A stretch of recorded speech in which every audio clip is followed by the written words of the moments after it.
قبر کی پہلی رات۔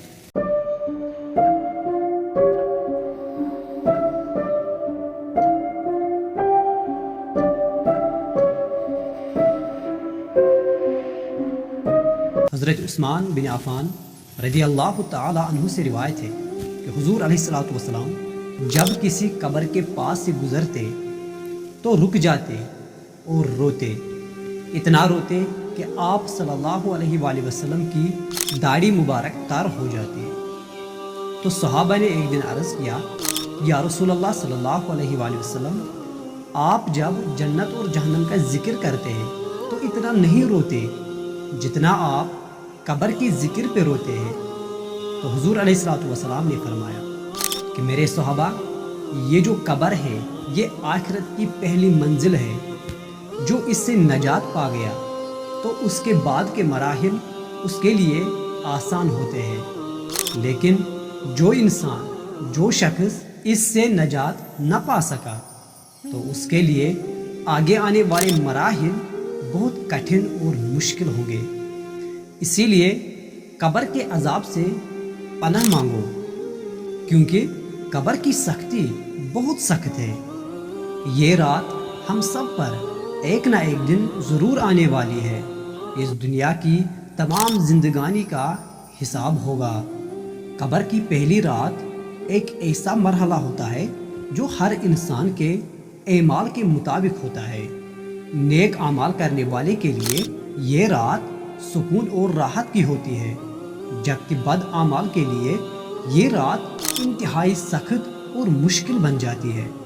جب ایک انسان کو قبر میں دفن کیا جاتا ہے تو اس کے پاس دو فرشتے آتے ہیں اور اس کو بٹھا کے سوال پوچھتے ہیں کہ تیرا رب کون ہے، تیرا دین کیا ہے، اور اس شخص حضرت محمد صلی اللہ علیہ وآلہ وسلم کے بارے میں آپ کیا جانتے ہیں۔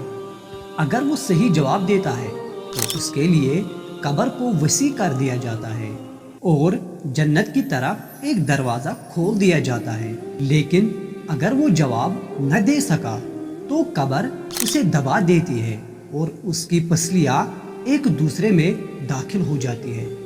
دفن کرتے وقت قبر سے آواز آتی ہے کہ اے شخص، تو کتنا غافل اور بے فکر تھا، تو میرے سینے کو ساری عمر بڑی بے دردی سے رونتا رہا، حالانکہ تو جانتا تھا کہ میں تیری آخری منزل ہوں، میرے اندر کیڑوں کی پناہ گاہ ہے، میں رنج اور تکلیف کی جگہ ہوں، میں بہت ہیبت ناک ہوں، لیکن افسوس تو نے کبھی نہ سوچا۔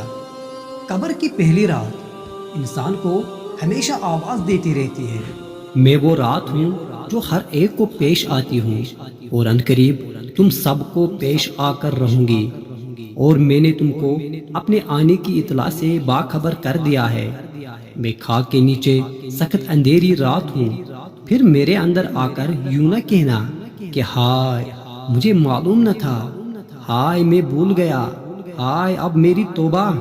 یاد رکھو، پھر اس چیخنے چلانے اور رونے دھونے سے کچھ کام نہ چلے گا، بلکہ تجھے سخت عذاب اور مصیبتوں کا سامنا کرنا پڑے گا۔ اگر روشنی چاہتا ہے تو چراغ لے کر آنا، اور یاد رکھ وہ چراغ جلتا ہے 5 وقت نماز سے، تہجد کی نماز سے، قرآن مجید کی تلاوت سے، اعمال صالحہ سے، اللہ تعالیٰ اور اس کے رسول صلی اللہ علیہ وآلہ وسلم کی پوری فرما برداری سے۔ ہم سب کو ہر حال میں اس رات کا سامنا کرنا ہے۔ اللہ تعالیٰ ہمارے لیے اس رات کو آسان بنا دے۔ حضور صلی اللہ علیہ وآلہ وسلم نے فرمایا کہ تم خوف کی وجہ سے مردوں کو دفنانا چھوڑ دو گے۔